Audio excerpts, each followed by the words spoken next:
L'État recrute par an 1000 policiers, 1000 militaires et 1000 gendarmes depuis 2006. Personne n'en parle pourtant, c'est une réalité qui traduit le souci majeur du chef de l'État, mettre la jeunesse au travail. Des recrutements qui ne tiennent pas compte de ce massif fait dans la fonction publique dans tous les secteurs d'activité. Des emplois directs créés qui viennent compléter et renforcer les milliers d'emplois indirects créés grâce aux outils, structures et mesures mises en place tels que l'ANPE, le FNPEJ, les BPC et autres. Des outils performants de promotion d'emploi. Et en initiant cette rencontre avec les jeunes bénéficiaires de ces produits, le chef de l'État veut faire le point de toutes ces initiatives, voir les dysfonctionnements en vue de les corriger, afin que ces mesures et initiatives profitent effectivement aux jeunes. C'est la ministre chargée de l'emploi des jeunes qui a planché la première pour dire ce qui est fait en termes de promotion d'emploi et les instruments mis en place à cet effet. Selon le recensement, le 4e recensement général de la population en 2013, la population béninoise avoisine les 10 8 749 sur une superficie de 114 763 km². Alors, de cette population totale, la population active avoisine les 5 millions, soit la moitié de la population totale. Au sein de cette population active, les jeunes occupent 60%. Le taux de chômage aujourd'hui tourne autour de 2,6% en 2011 et en 2014, nous étions déjà à 2,3%, alors que dans la sous-région, ça tourne autour de 5%. Ce qui veut dire qu'en l'espace de quelques années, le taux de chômage qui était à 2,6% substantiellement a diminué de 3%. Ça s'apprécie pas les mains.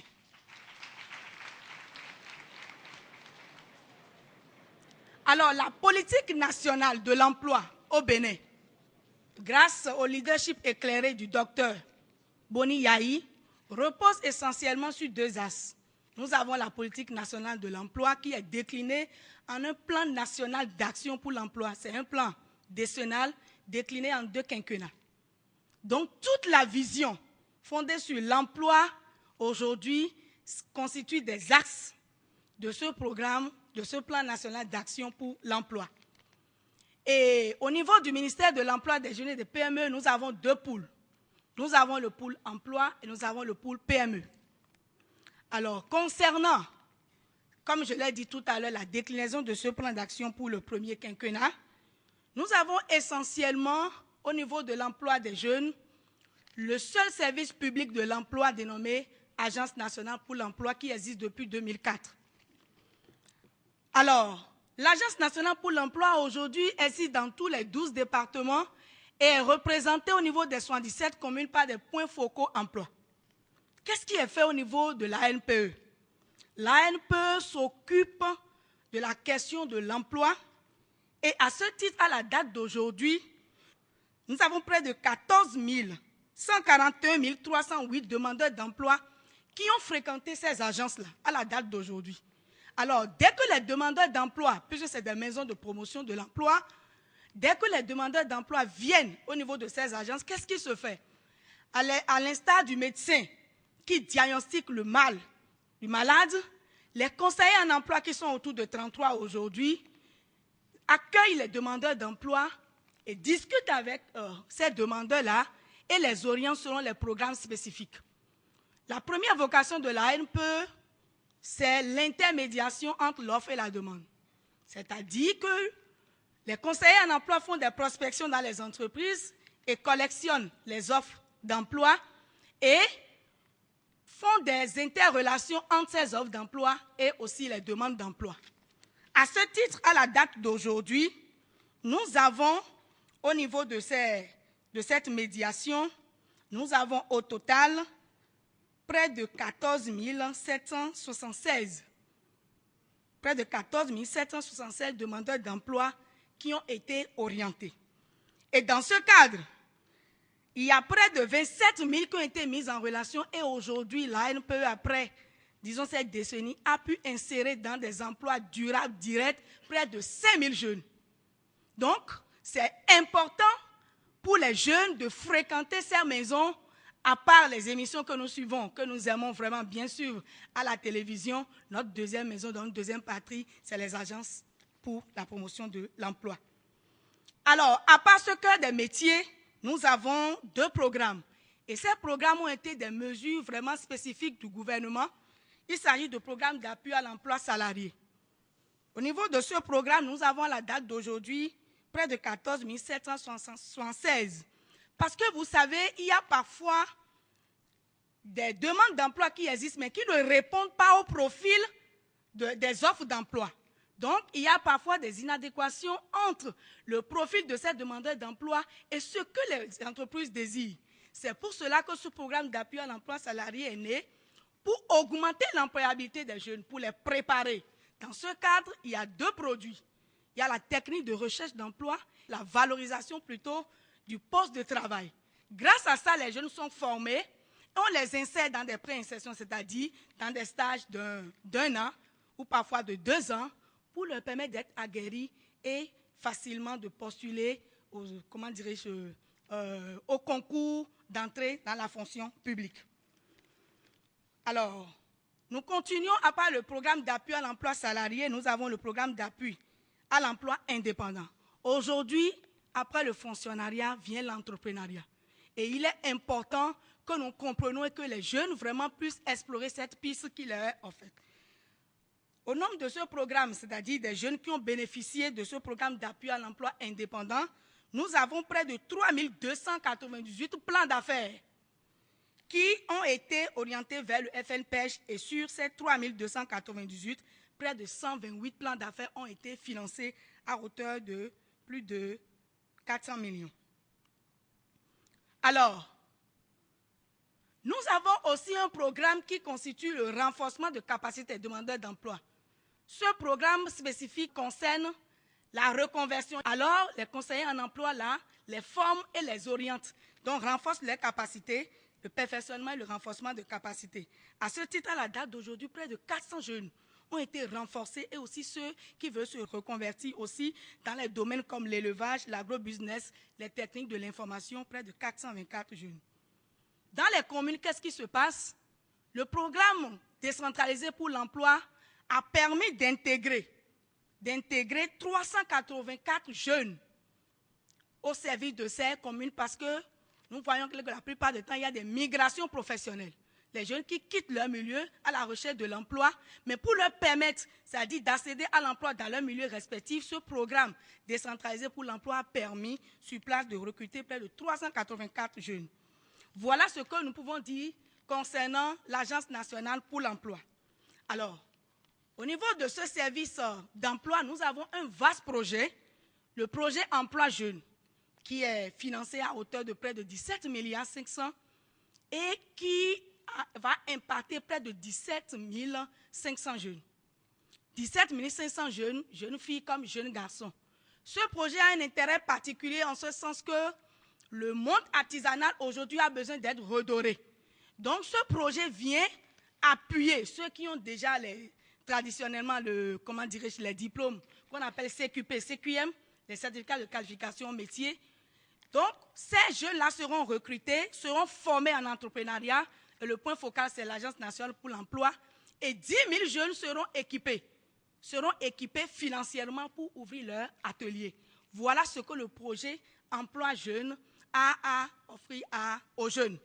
Et spécifiquement les jeunes filles qui étaient reconnues traditionnellement comme les couturières, les coiffeuses, et qui veulent embrasser des carrières masculines, comme par exemple la soudure, comme par exemple la maçonnerie.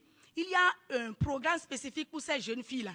Les 1000 jeunes filles, gratuitement, si elles n'ont pas de carte d'identité, elles auront accès à leur carte d'identité et aussi au jugement supplétif. Et on va leur permettre d'être insérées dans des centres de formation. Et ça s'applaudit, n'est-ce pas?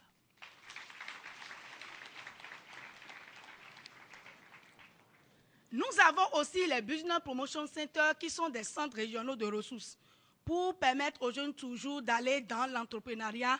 Ces spécialistes-là aident les jeunes au renforcement de capacités, à la formation, à l'accès au financement et aussi au poste, c'est-à-dire après le financement, ces experts-là aident ces jeunes-là.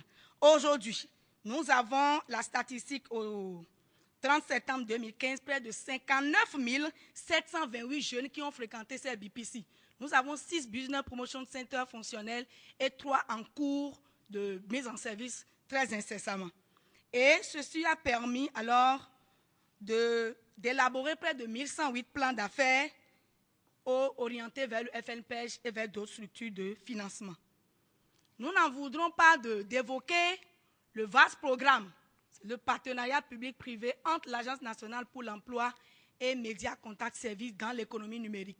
Aujourd'hui, à la date d'aujourd'hui, nous avons 3000 JCMS, entendez, jeunes conseillers des métiers de service. C'est pour venir en renfort aux usagers de l'administration publique pour avoir les informations à temps et pour ne pas perdre du temps. Alors, ces jeunes sont déployés pour pouvoir vraiment être développés à leur tour après une année des microservices. Et tout ceci, c'est pour permettre vraiment aux jeunes d'avoir de l'emploi et d'apporter de la valeur ajoutée au développement de notre nation. Nous avons aussi en cours 2 vastes programmes concernant le paiement électronique, c'est-à-dire le paiement électronique de nos factures. Et ça va permettre à près de 5000 jeunes, d'ici décembre 2015, de pouvoir trouver de l'emploi. Donc,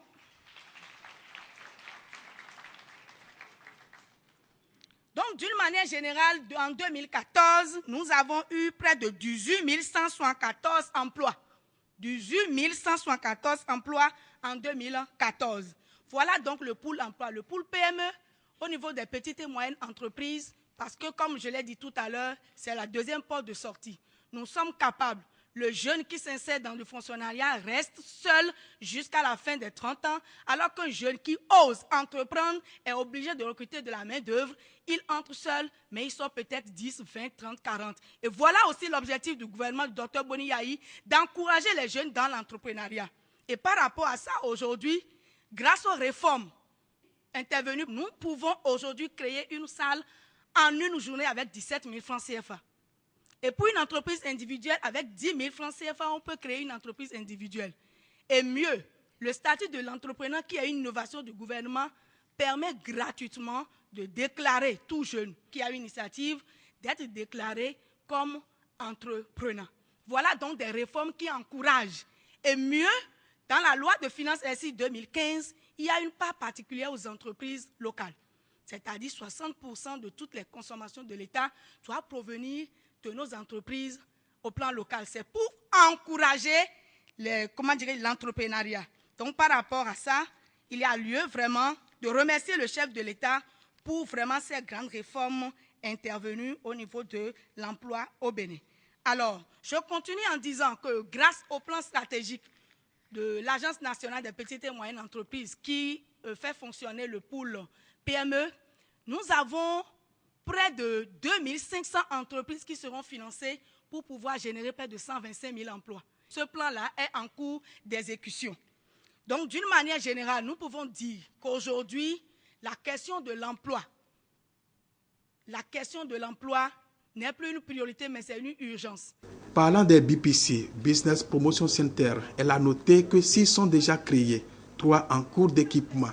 Les 6 premiers, depuis leur création en 2012, ont enregistré 60 000 fréquentations, faibles au regard de l'important travail de préparation des jeunes pour leur prise en charge par la création de leur propre entreprise qui se fait dans ces centres. Les BPC forment à l'entrepreneuriat et aident à l'élaboration des plans d'affaires qui sont soumis à une autre structure, le FNPEJ, pour leur financement.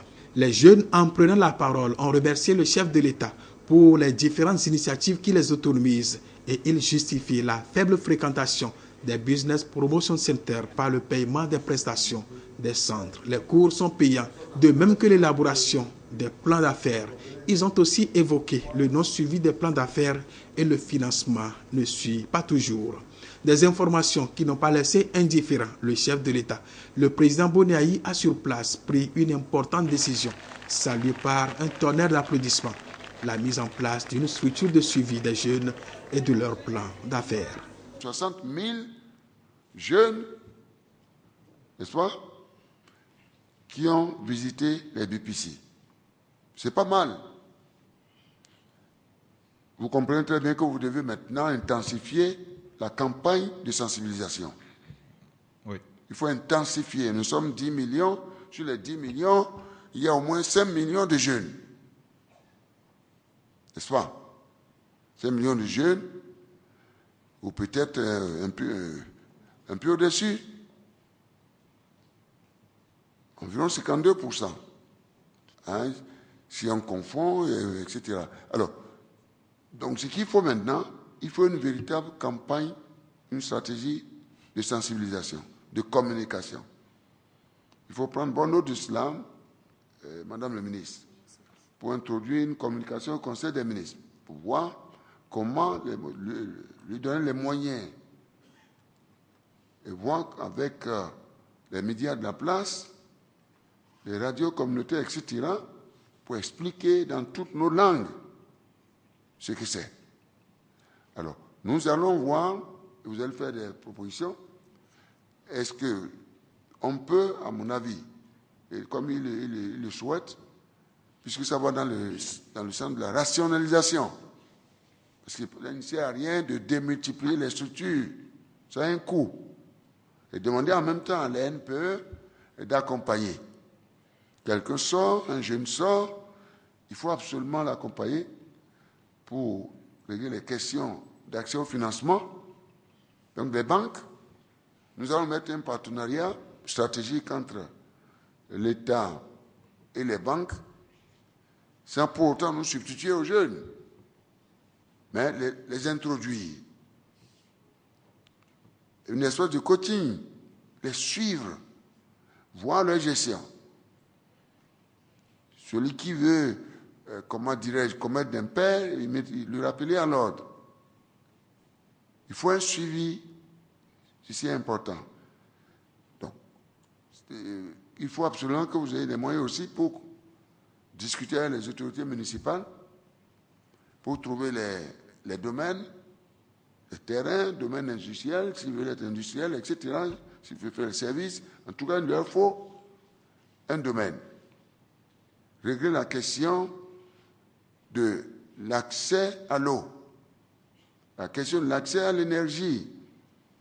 Pourquoi je leur ai dit que nous ouvrons une nouvelle page. Nous devons absolument, puisque nous insistons sur le taux d'emploi, l'entrepreneuriat. C'est de ça qu'il s'agit. Est-ce que ce que vous avez dit, c'est vrai? Du point de vue, nous allons revenir là-dessus. Du point de vue des services publics, pour nous, nous en avons fait suffisamment, mais ce n'est pas ce que nous cherchons dans le service public. Et ça, c'est ça qui vous intéresse. Et j'ai eu à vous le dire plusieurs fois. Pour enrichir une nation, il faut absolument insister sur l'entrepreneuriat. L'entrepreneuriat enrichit la nation, enrichit chaque citoyen. Je ne dis pas que les services publics ne servent à rien, non. C'est des vecteurs pour la promotion de l'entrepreneuriat. L'administration doit être un vecteur de développement. Est-ce qu'on est d'accord? Donc, ouais, nous sommes sur ce point-là. Je crois que la conclusion que nous avons tirée, c'est bien cela.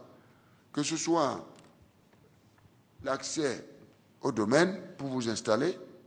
Si vous voulez vous installer dans l'une de nos 77 communes, cette structure-là, si c'est l'ANPE, elle doit se doter de moyens pour être en relation avec nos collectivités locales. On est d'accord? Pour que vous puissiez vous installer. Régler la question de l'énergie. Donc, la connexion. La SBE ou tout autre, puisque bientôt, vous allez dire, pas bientôt, nous avons fait ces réformes, on a ouvert le secteur de la production de l'énergie. Les privés peuvent venir produire de l'énergie aujourd'hui. En BOT ou en PPP, nous sommes en train d'ouvrir, nous avons promis de porter la puissance du dispositif énergétique aujourd'hui, d'ici la fin de l'année, à 1000 MW. Si on arrive à faire ça, chers jeunes, à mon avis, vous n'aurez plus de soucis. On a maintenant démultiplié des opportunités. La preuve, nous sommes allés à Washington pour signer le second compact. 411 millions de dollars que nous voulons investir dans l'énergie. Je vous ai toujours dit, l'énergie est l'alpha et l'oméga. L'énergie détermine le développement. Vous en avez besoin. Au-delà du fait que l'énergie doit rentrer dans vos maisons, comme je l'ai dit, sous votre oreiller, dans vos cuisines, salle à manger, la douche, salle d'audience, etc., eh bien, dans vos ateliers. Si vous voulez être plombier, si vous voulez être maçon, menuisier, si vous voulez être électronicien, vous en avez besoin dans tous les secteurs de la vie économique nationale. Donc, la NPE doit pouvoir vous aider. Si c'est ce choix que nous voulons faire ce matin, l'accès à l'eau, n'est-ce pas? L'accès au financement pour vous permettre d'acquérir les biens d'équipement pour produire. Une fois la production faite, vous aider à régler la question des débouchés, les questions de marché. Je pense, à mon avis, c'est certainement là vos problèmes. Et c'est ce que je leur ai dit. Nous avons, c'est comme s'il y a une rupture. On s'est arrêté quelque part au lieu d'aller jusqu'au bout. Quoi qu'on dise, les Business Promotion Centers sont un outil pertinent et important qui offre beaucoup d'opportunités. Le directeur général de l'ANPE, en le soulignant, l'illustre par un exemple précis. Le BPC constitue un puissant outil d'accompagnement à la réalisation du futur chef d'entreprise. Il n'y a pas de débat à faire, toutes choses étant égales par ailleurs. On peut continuer à rendre plus performant cet outil. Je voudrais déjà qu'on dise que c'est une lumineuse idée de créer un outil qui accompagne les jeunes dans le secteur de la création d'emplois. Si je reviens sur l'analyse du marché du travail, M. Zokli est ici, très peu de nos jeunes qui sortent des universités ont le profil de chef d'entreprise. Donc, il faut les accompagner dans cette démarche et le BPC est cet outil-là. Beaucoup ont fréquenté le BPC, les statistiques viennent de le confirmer, ils sont 60 000 au cours de cette année. Par curiosité pour les uns, peut-être pas vocation, et nous ne souhaitons pas vocation pour les autres.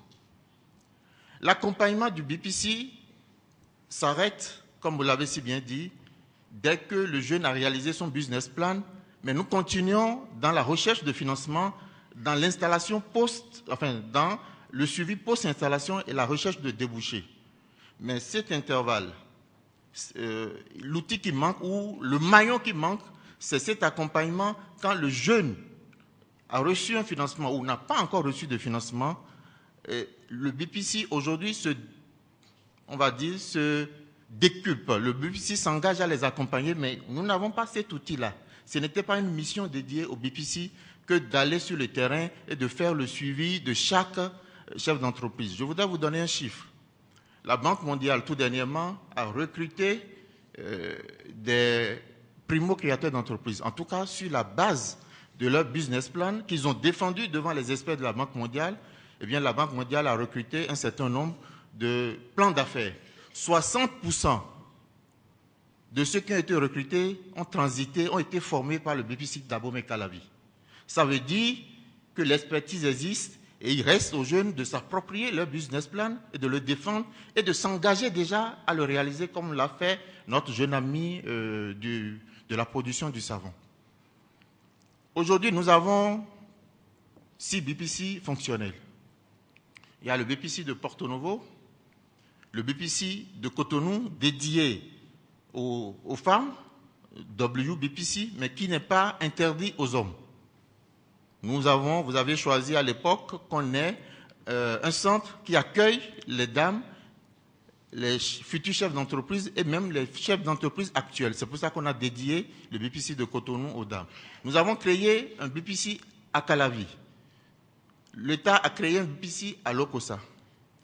Nous avons aussi 2 autres BPC à Parakou et à Natitengu. Donc il y a déjà une certaine couverture nationale. Et cette couverture nationale sera renforcée par l'inauguration très prochaine des BPC de Kandy, de Pobet et de Boycon. Donc, à la fin du mois de novembre, chers jeunes frères, jeunes sœurs, nous aurons 9 BPC. Il restera peut-être que vous et moi, nous demandions au président de la République d'étendre à la couverture nationale la création des BPC pour que chaque département, il n'en reste que 3, ait son centre BPC. Je voudrais, en toute humilité, valider le principe que les BPC sont utiles. Il nous reste à les fréquenter, première étape, et aussi à nous laisser accompagner. Voilà ce que je peux dire, Excellence, Monsieur le Président de la République. Maintenant, par rapport à cette démarche qui va consister à accompagner le jeune qui s'engage dans l'auto-emploi, il y a déjà la question du financement. Le sujet évoqué par le monsieur qui a terminé, c'était une question de financement. Ils disent qu'ils sont découragés parce que dès qu'ils ont le business plan à main, ils ont des difficultés pour obtenir le financement qui leur permet de s'installer. C'est là que nous devons continuer la réflexion. Vous venez d'inaugurer tout dernièrement la banque équato-guinéenne, ce qui vient renforcer la capacité du gouvernement à accompagner les jeunes pour leur offrir des financements. Mais cette capacité reste limitée puisque les banques du secteur privé sont très exigeantes. Elles n'ont pas des produits adaptés à cette catégorie de jeunes. Je crois que c'est dans ces environs, dans cette dimension qu'il faut poursuivre la réflexion. Le dernier sujet technique, l'élément technique que je voudrais évoquer et que nos amis de l'économie numérique évoquent, c'est que ces jeunes qui démarrent, comme le jeune producteur de savon, ce jeune qui dit « j'ai du savon, je cherche de la clientèle, j'ai besoin du personnel », ce jeune a besoin d'être accompagné. Et c'est cela qui rejoint le débat que je voudrais me permettre d'évoquer ici, celui de la création de structures d'accueil des jeunes entreprises pendant leur période de fragilité. Il faut qu'il y ait une structure qui les accueille, qui les accompagne pendant cette période pour leur donner le temps de leur envol. Le nom dédié à cette structure, c'est des incubateurs. C'est pour ça que je voudrais terminer par là pour dire, mais mon collègue de l'ANPME là, nous avons une agence aussi dédiée à accompagner, dont la mission est d'accompagner les PME. L'ANPME s'occupe de ce volet de l'offre de services gouvernementales en appui à l'auto-emploi. Le paiement des prestations des BPC est aussi justifié. Il faut éviter, a-t-il souligné, la gratuité qui tue les bonnes initiatives. Et il donne l'exemple de ce qui se fait ailleurs, précisément aux États-Unis. N'empêche, il faut penser à une solution qui facilite l'accès des jeunes à ces structures. À cet effet, le chef de l'État évoque la mise en place de subventions pour réduire les coûts de prestation des BPC et permettre aux jeunes d'y avoir facile accès. Vous-même, pour rédiger un plan d'affaires, oui ou non? C'est pourquoi on vous dit qu'il faut passer au BPC pour avoir la formation. Par exemple, ceux qui sortent dans des centres incubateurs, comment dirais-je, les projets Songhai, là, Songhai et autres, en sortant, ils sont déjà armés. Malgré cela, il y en a qui vont au BPC, n'est-ce pas, pour compléter encore leur formation. Et ça leur permet maintenant, franchement parlant, de voler de leur propre gel. Et c'est ça qu'il vous faut. Est-ce que vous avez compris? Donc regardez toute la gamme là. Maintenant, en évoquant tout ça, chacun de vous doit se dire, mais écoutez, il y a toutes ces possibilités là. Pourquoi je reste à la maison? Pourquoi? L'État a créé une palette d'instruments pour vous. J'étais en train de dire d'ailleurs, regardez, j'ai dit à Mme Dako, ministre de l'Emploi, de me faire d'inventorier pratiquement tous les instruments que nous avons lancés. On est à 33. 33. Donc nous allons aller à la rationalisation. Les 33 sont dispersés dans les ministères. Mais pour leur efficacité, nous allons voir comment nous allons rationaliser cela pour plus d'efficacité. Donc, la prochaine réunion, nous allons faire part de ce que nous avons retenu. Et une campagne de sensibilisation, de communication sera lancée pour que vous-même, vous sachiez de quoi cela retourne. Vous avez toute une panoplie d'instruments. C'est un problème d'organisation qui se pose à vous. Et surtout de volonté. J'ai eu à vous le dire la dernière fois. Soyez vous-même. Personne n'est capable de vous rendre heureux. C'est vous-même. Et Dieu vous a donné des moyens pour mener le combat. C'est ce qu'elle vient de dire. Contre la pauvreté et l'oisiveté. On ne peut pas avoir créé cette initiative-là à votre disposition et puis voilà, vous tournez. Alors quand je dirais à papa et à maman de ne plus vous écouter, qu'est-ce qu'on fait? Qu'est-ce que vous allez faire? Mais même ils ont travaillé.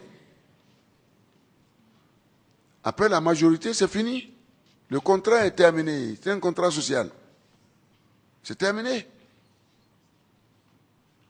Vous avez la responsabilité de vous enrichir et d'enrichir la République. À partir des instruments mis à votre disposition. C'est comme ça que chacun doit apporter sa pierre pour bâtir notre nation, notre patrie commune. Ce n'est pas par l'oisiveté. Par l'oisiveté, la paresse. Ce n'est pas par ça. Parce qu'avec ça, on va droit au mur là. Vous allez suivre n'importe qui. Eh bien, l'objectif, c'est de nous diviser. Vous êtes jeunes. Le Bénin vous appartient. Prenez la République en main. Au regard de l'importance de cet outil de soutien à l'entrepreneuriat des jeunes, le chef de l'État a émis le souhait qu'une bonne communication soit faite autour pour permettre à la grande masse de jeunes d'être imprégnés des opportunités qu'offrent les BPC, la NPE et les autres outils de promotion d'emploi. Évoquant les autres outils de promotion d'emploi, la ministre en charge de la microfinance a rappelé le rôle important que jouent les microcrédits aux plus pauvres dans l'élimination de la pauvreté et l'autonomisation des femmes, les crédits pour la promotion agricole d'un montant de 7 milliards et un crédit spécial d'appui aux cotonculteurs, lequel les aide à traverser les périodes de soudure. La gestion catastrophique du FNPEJ au début de sa mise en place a failli enterrer ce fonds.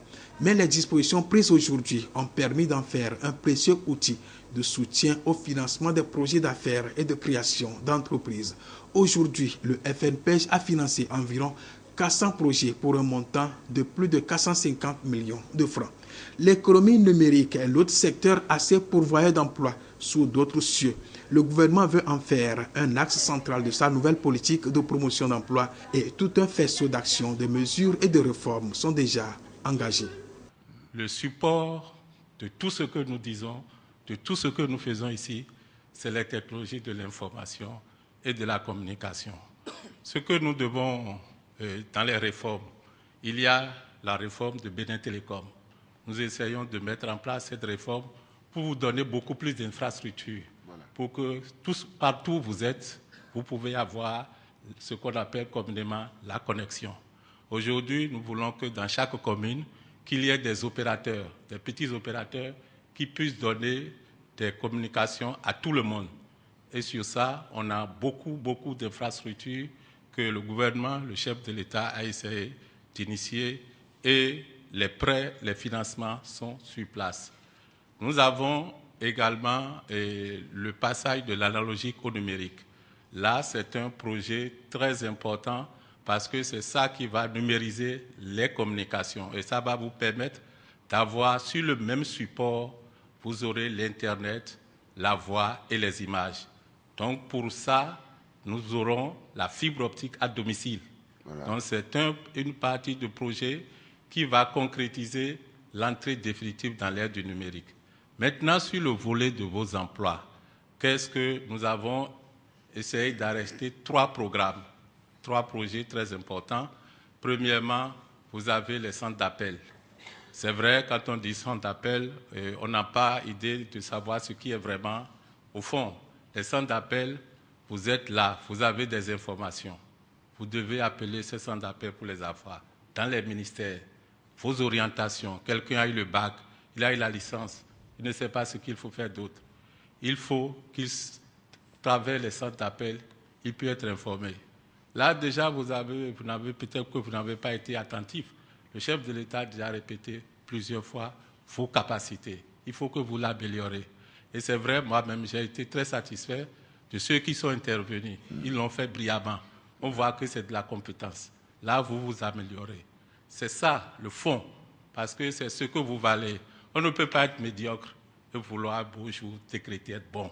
Donc, ce que nous attendons de vous, c'est que vous ayez une très bonne formation. Et là, tout ce que nous faisons, ça pourra être accompagné. Le deuxième volet, le deuxième programme que nous développons, c'est l'économie numérique. Là, il faudrait que nous puissions maintenant abandonner les caches que l'on garde à la maison, dans les poches. Toujours les braquages, c'est parce que les gens savent que vous avez de cash à la maison. Donc nous allons essayer de faire du numérique partout. Les paiements des factures, tout ça, que ce soit tout ce qui se passe dans le port où on brasse énormément d'argent, vous aurez votre carte sur laquelle vous allez mettre des crédits et puis quand vous allez pour payer quelque chose, vous sortez la carte, on voit le crédit que vous avez dessus et vous serez vraiment satisfait. C'est ça ce qui nous a manqué et nous pensons qu'il n'est pas trop tard de le faire. L'autre, c'est les centres d'incubation, par où vous réfléchissez déjà. À la semaine de l'Internet, nous avons vu des jeunes développer des centres où vous pouvez vraiment allumer la lumière chez vous, par votre portable. Ça, c'est simple. Mais si vous êtes à l'extérieur et vous ne pouvez pas vraiment être à la maison, ça dissuade les voleurs. Et ça veut dire qu'à la base, vous pouvez déjà faire. J'ai vu une autre chose là, une autre initiative qui m'a beaucoup intéressé, la traduction d'une langue à une autre. Ça permettra de développer tout en langue nationale. Et là, c'est déjà une manière de vulgariser tout ce que nous allons faire par les nouvelles technologies. Donc nous avons beaucoup d'initiatives. On a identifié une série d'initiatives. Mais dans les plus brefs délais, ce qu'on peut mettre en place, on a retenu 3 initiatives. Le ministre l'a rappelé tout à l'heure. Mais dans les plus brefs délais aujourd'hui, le gouvernement a d'ailleurs adopté la communication relative, c'est le paiement électronique. C'est-à-dire que désormais, les entreprises béninoises qui ont de la peine à recouvrer leurs dettes, par exemple, vous allez payer vos factures d'électricité. Moi, quand je vais à Calavi payer les samedis, vous attendez, vous allez à 6h30, vous faites le rang. La caisse n'arrive qu'à 9h. Parfois, la dame qui est chargée de récolter les sous, elle n'arrive pas. Et c'est souvent le chef d'agence qui vient payer. Désormais, on est en train de vouloir mettre fin à cela. Donc désormais, vous pourrez payer de façon électronique vos factures. Les études de faisabilité sont faites. Et avec le ministre de la Communication avec qui j'ai parlé hier, il a informé le chef de l'État que d'ici le 20 de ce mois, nous allons procéder au lancement de ce service-là. Et avec à la clé une création de 5000 emplois.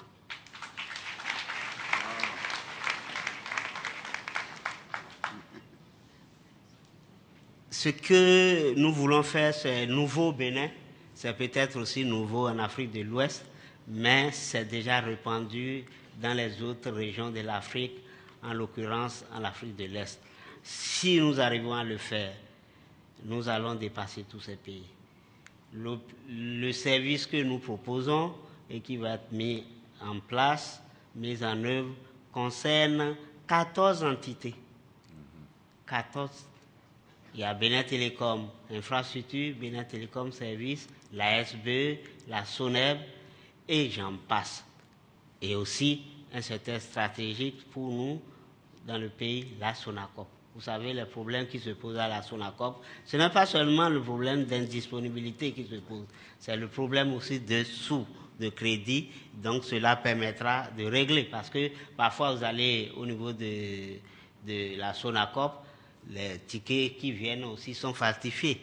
Désormais, il ne sera plus possible de falsifier les tickets de la SONACOP. Tout ce que nous proposons permettra de régler tous ces dysfonctionnements et de rendre non seulement performantes nos entreprises, mais de permettre de créer de l'emploi.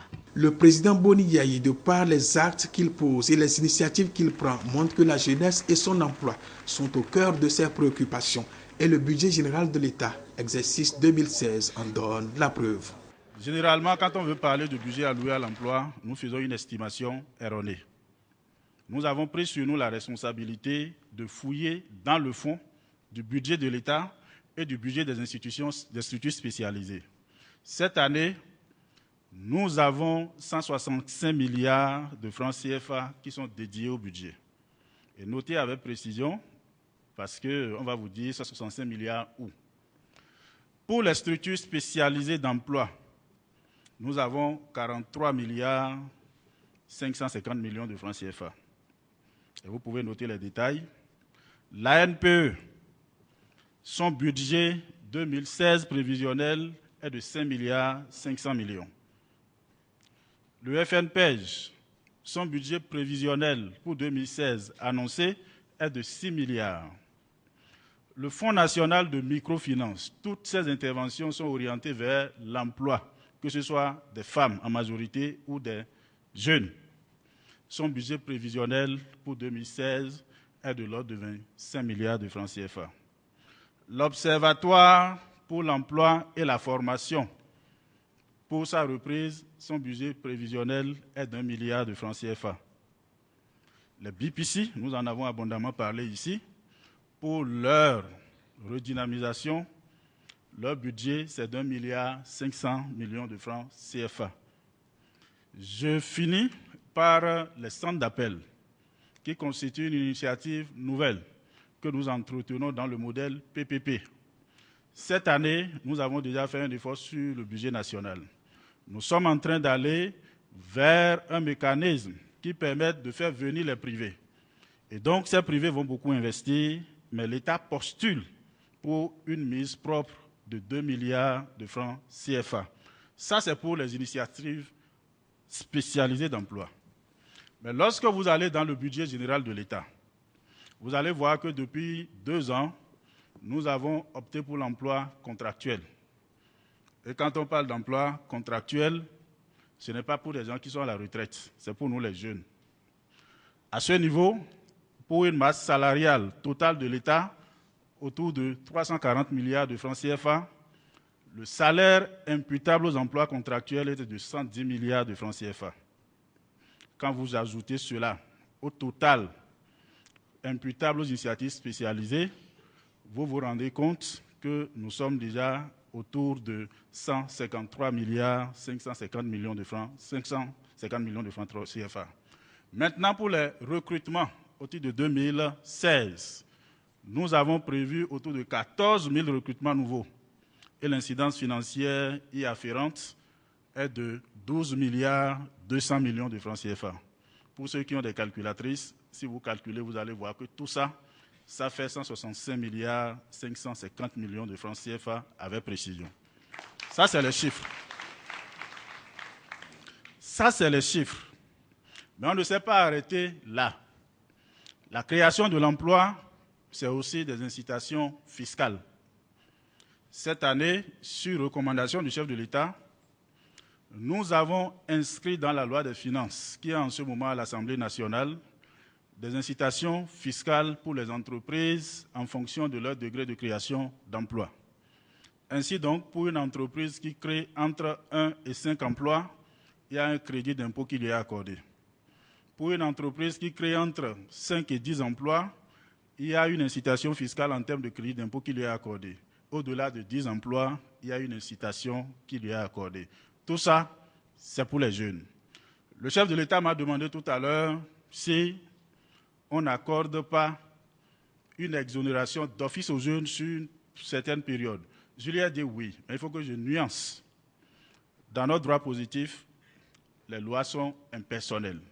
Donc ce n'est pas le promoteur qui est exonéré, mais une activité ou bien une catégorie d'activités.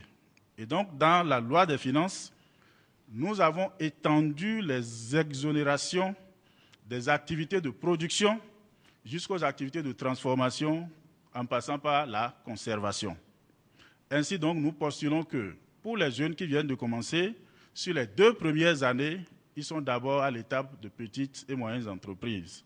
Et pour mon camarade qui a montré ici tout à l'heure son produit, dans votre secteur d'activité, si vous voyez un seul inspecteur qui vient vous voir pour vous dire de payer d'impôts sur un matériel que vous importez, ou bien d'impôts sur quelque chose que vous utilisez pour transformer, vous pouvez vous référer aux autorités compétentes. Ça, c'est pour ce qui concerne la fiscalité de l'État.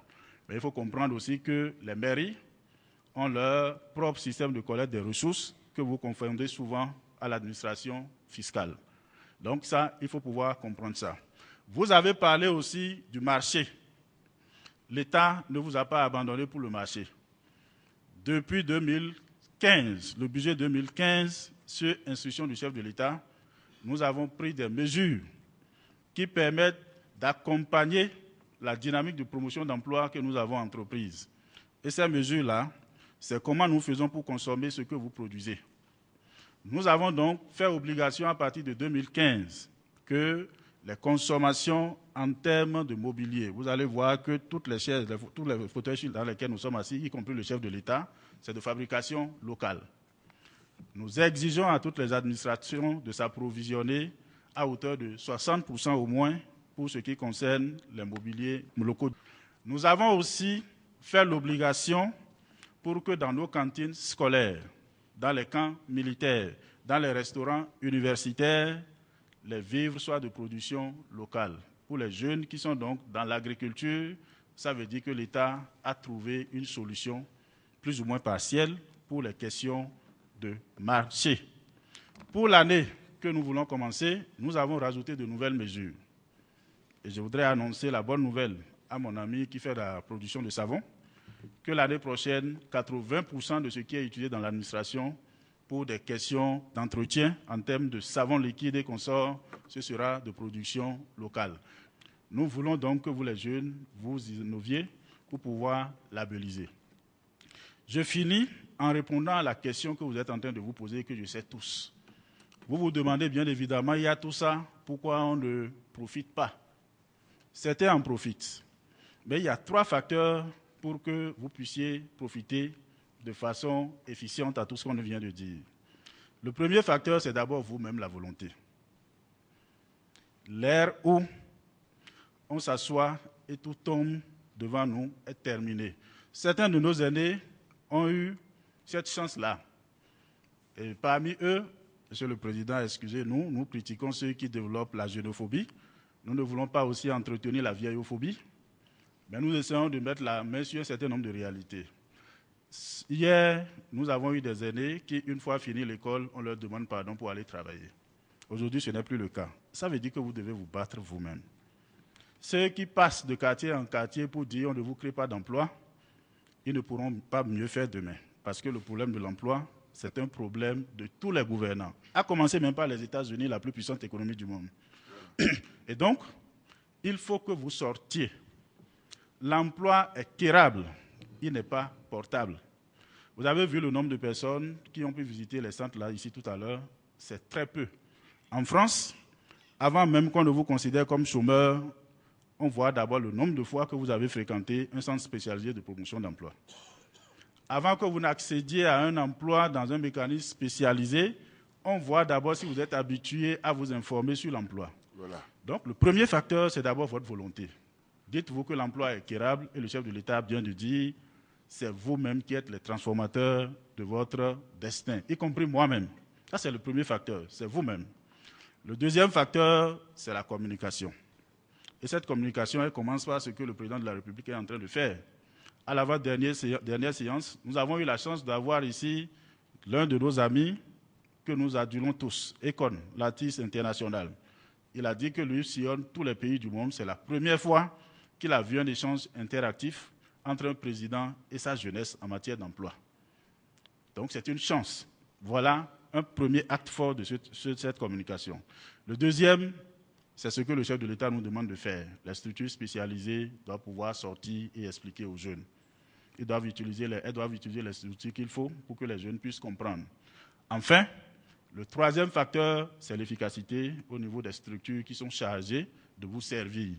Et je crois que tous les jours que Dieu fait, si le chef de l'État parle de rationalisation, c'est pour aller vers cette efficacité. Chers jeunes, nous sommes au virage le plus stratégique de la vie et nous devons tout faire pour bien le négocier. Vous avez eu suffisamment d'informations. Il faut qu'on vous en facilite la digestion. C'est comme si vous mettez de l'eau dans la bouteille. Lorsque la bouteille est pleine, si vous continuez d'en mettre, qu'est-ce qu'on constate? L'eau se retrouve par terre, oui ou non? Voilà. On va vous laisser comme ça. Vous allez réfléchir. C'est un jeune qui vient de vous parler. Et les mots sont profonds. Il faut absolument que vous en soyez conscients.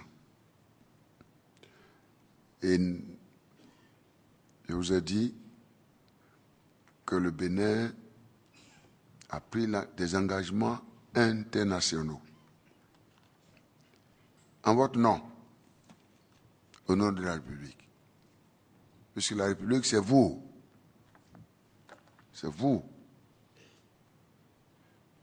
Nous avons travaillé dans le même contexte africain.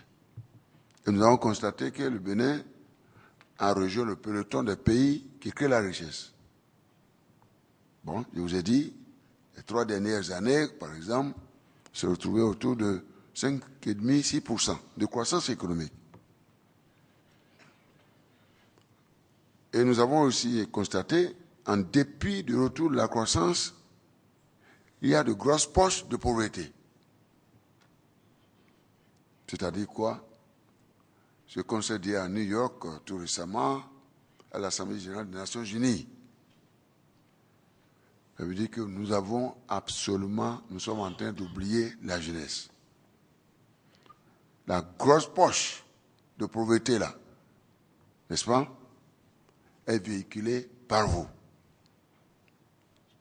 C'est parce que vous ne vous êtes pas impliqués, on n'a pas réussi à vous impliquer dans la création de la richesse. Si vous étiez impliqués, 10 millions que nous sommes, naturellement, en mettant fin à la discrimination du sexe, ça c'est aussi un facteur important. 10 millions que nous sommes, chacun de nous a 2 bras. 2 mains, 10 doigts. Ensemble, nous aurons réussi cette croissance inclusive, forte et inclusive. Et nous aurons réussi, chacun de nous aura réussi à en tirer profit de sa part, à recevoir sa part. Donc cette croissance deviendra partagée, durable, et viendra mettre un terme, mettre fin à cette pauvreté. Voilà l'objectif que nous visons à travers ce que nous appelons maintenant les ODD, les objectifs de développement durable. Objectifs de développement durable. Chacun est appelé à rentrer et à faire de la pédagogie avec sa jeunesse. Je suis allé vous représenter, c'est ma responsabilité première de vous en rendre compte, mes chers jeunes. Vous rendre compte de ce qu'on s'est dit à New York, entre chefs d'État de ce monde. Nous avons eu la chance de prendre part à toutes les réunions. Ayant constaté que notre pays a été fortement sollicité, j'ai demandé au Premier ministre de se joindre à moi. Parce que moi seul, je ne pouvais pas. On n'a pris part au débat en tous les modules. Hier, de 2000 à 2015, les gens ont défini 7 à 8 objectifs. Mais au profit des pays pauvres que nous sommes, on a fait le bilan. Chacun a fait le bilan. Mais le bilan, d'une manière générale, c'est que bon nombre de pays, plus de 98%, n'ont pas pu régler la question de l'éradication de la pauvreté. C'est vrai, les gens parlent de la réduction de la pauvreté. Même ça, plus de 98% des pays pauvres, des pays en voie de développement, n'ont pas réussi. Nous avons situé les responsabilités. De notre côté, nous n'avons pas pu mettre en place toutes les réformes que nous devons entreprendre, structurelles comme institutionnelles ou conjoncturelles. De leur côté, les pays riches n'ont pas pu honorer leur engagement de financer les réformes dans nos pays. Nous avons fait ce constat en 2013 avec le secrétariat général des Nations Unies. Nous avons dit, écoutez, en 2015, eh bien, il faut lancer un autre programme. Ce que nous appelons maintenant le programme de développement de l'après 2015. C'est ça que nous sommes allés adopter à New York. Et cette fois-ci, ce nouveau programme comporte 17 objectifs, près de 169 cibles.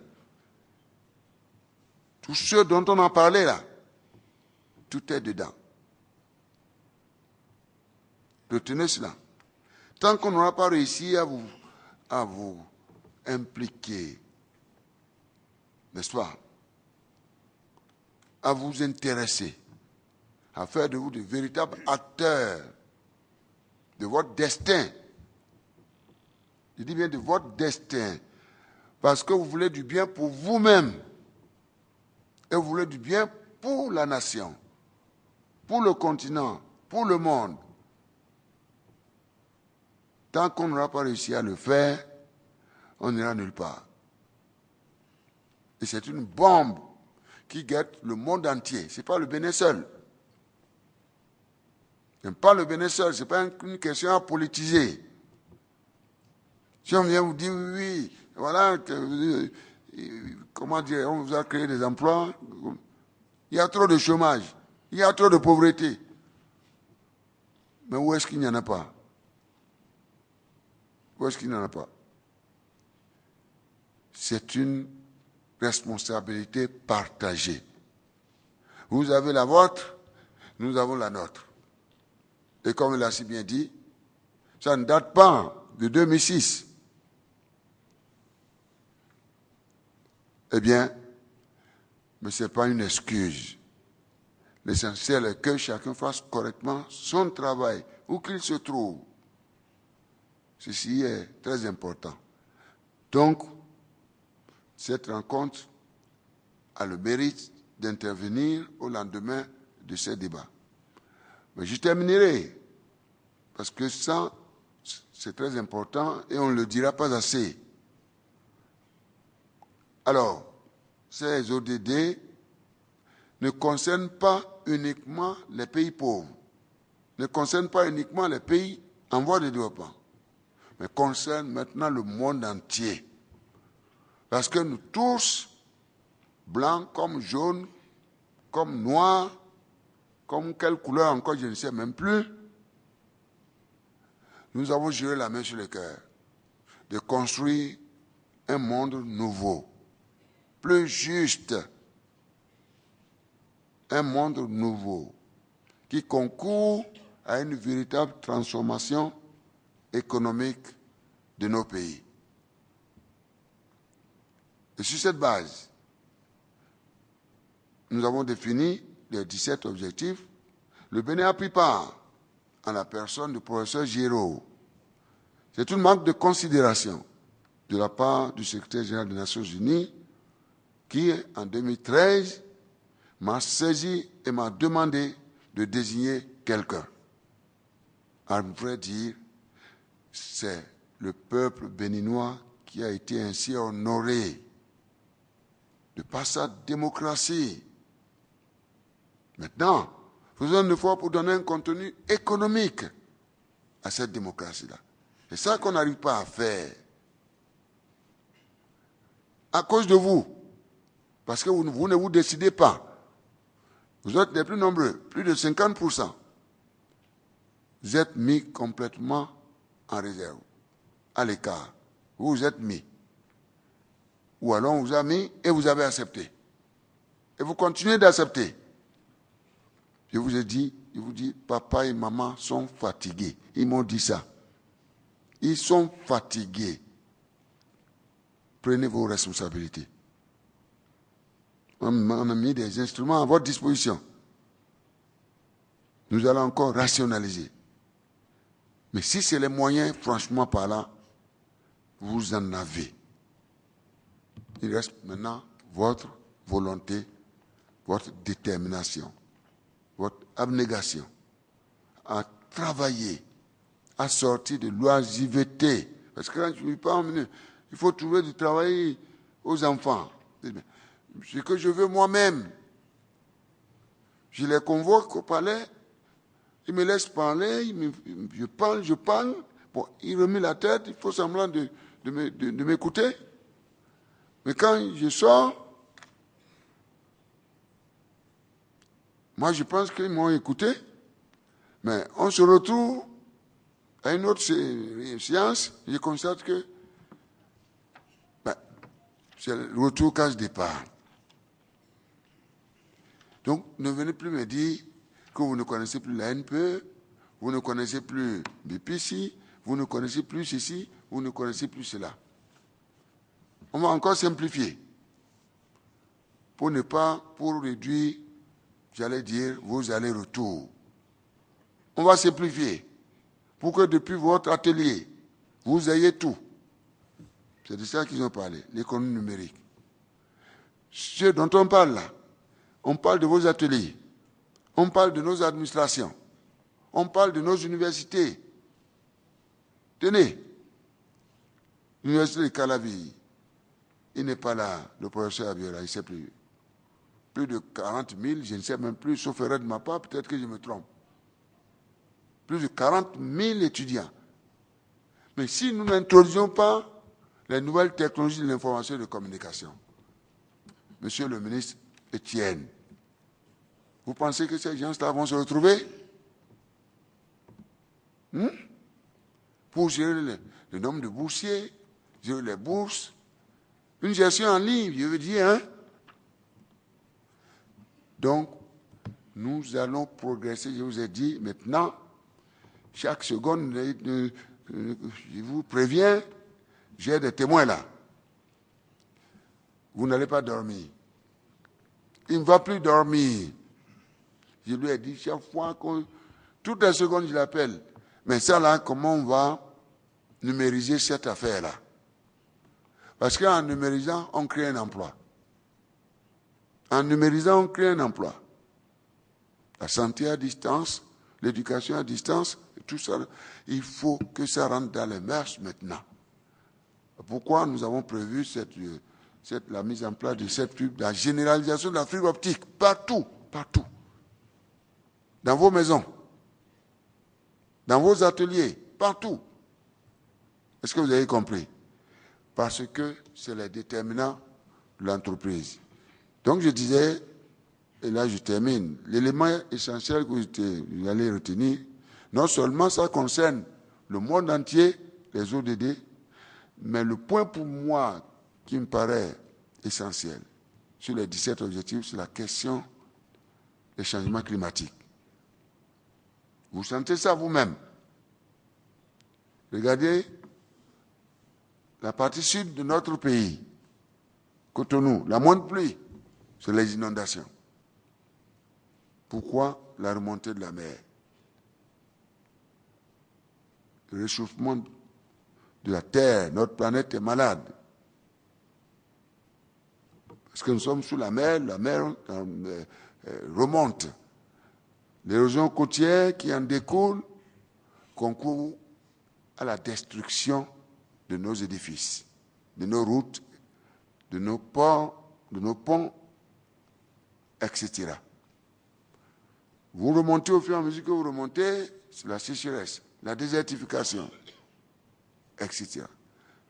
En tout cas, avec tout ce que nous sentons aujourd'hui en termes de climat, de perturbations, etc. Vous voyez, est-ce qu'on peut s'attendre à des pluies maintenant? Il paraît qu'il va pleuvoir jusqu'en novembre. Donc, ça embrouille complètement le cycle. Comment dirais-je? Nos productions pour les bas producteurs agricoles. Ça embrouille tout. C'est pourquoi nous avons dit, nous autres, il faut qu'on règle cette question d'abord. Et lorsque le président François Hollande est venu ici, il a dit qu'il souhaite voir le Bénin jouer un rôle important pour que la conférence de Paris soit une réussite. Et tout ceci, c'est pour sauver la jeunesse, pour sauver l'emploi de la jeunesse, pour que nous puissions réussir cette transformation économique du monde, d'une manière générale, et de notre continent et de nos pays d'une manière particulière. Vous voyez? Donc, c'est pourquoi, vous le savez bien, nous avons travaillé, nous avons envoyé nos contributions à travers le ministère de l'Environnement. Et là-dedans, nous avons des actions à mener, des politiques d'adaptation, des politiques d'atténuation, des politiques d'adaptation que nous avons tentées, par exemple, contre l'érosion côtière. Nous avons, vous voyez ce que nous avons vu, les grosses pierres et tout ça. Plus de 60 milliards. Mais pendant qu'on est en train de faire ça, l'Américain, lui, il est en train de bombarder, je n'en sais rien, gisement de pétrole de schiste, mais dont les conséquences se retrouvent à Cotonou. Vous voyez ça? Chaque fois que je vais pour voir les chefs d'œuvre, pourtant ça a été fait par les Hollandais, c'est les premiers de cette planète qui savent lutter contre l'érosion côtière. Je suis en train de demander une conférence internationale sur la préservation de nos côtes, à Cotonou ici. Je suis allé demander cela. Parce que mes chers parents qui sont au quartier Jacques et consorts, là, tout ça dans la partie là, je n'arrive pas à les regarder dans les yeux. Ils souffrent. Tout est lié. Puisque pour installer une entreprise, vous avez besoin de domaine, vous avez besoin de site, oui ou non. Tout est lié. Si on ne règle pas cette question-là, si on ne lève pas ce préalable, eh bien, nous n'irons nulle part. Votre prospérité en dépend. Donc, voilà les chantiers qui nous attendent. Et dans nos contributions, nous avons dit il nous faut environ 30 milliards de dollars. Ça fait beaucoup d'argent, hein, pour permettre au Bénin de se mettre à niveau et de maîtriser les effets néfastes des changements climatiques. Sur les 30 milliards, le Bénin même va apporter 2 milliards de dollars. Donc, l'extérieur va contribuer pour 28 milliards de dollars. Et tout ceci, il nous faut 2 milliards d'une année, enfin, par année, j'allais dire, sur les 15 années à venir. Si rien n'est fait, eh bien, ça va être la catastrophe qu'on ne souhaite pas. Mais Dieu est bon. Donc voilà, mes chers jeunes, voici la République. Elle est dans vos mains et nous souhaitons que vous preniez vos responsabilités. Sensibles à la sollicitude du chef de l'État à leur endroit, les jeunes lui ont offert un tableau, preuve de leur reconnaissance et témoignage de leur gratitude à l'endroit d'un homme qui, de jour comme de nuit, se bat pour offrir à chaque Béninois La sécurité urbaine et l'emploi des jeunes est un élément essentiel de cette politique.